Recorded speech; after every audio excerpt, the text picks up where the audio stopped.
Over the course of the past year, we taught and worked remotely from flats, apartments, and houses, which became at one and the same time full-time studios, model shops, classrooms, gyms, offices, places for sleeping, cinemas, and so on. We began the year and projects with recordings of our own misuses of architecture. In the first term, we drew roofs and balconies that became gardens, tiny parks, campsites, and kitchens. We noticed that effectively, the house became city. Inside became out.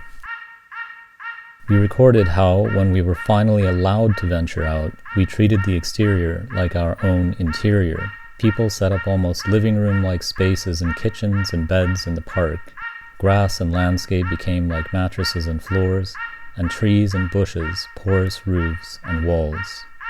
Architecture like nature yesterday, nature like architecture today.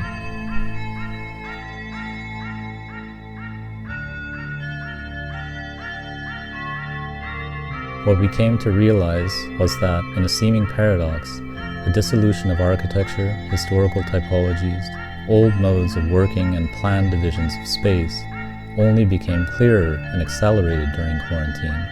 The more tightly contained and regulated, the more unplannable and blurry. Despite the fact that this kind of tendency is oppressive because we are obligated to struggle and adapt to these situations, our projects departed from the theory that this tendency holds some yet untapped power. Therefore, we set about making architecture that would push the dissolution and misuse much further.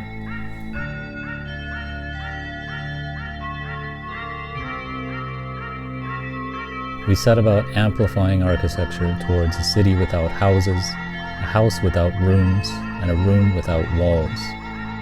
We sought to open forms once planified, separated, restricted, and prescribed to the possibility of new uses, to experimentation with architectures and realities by their inhabitants.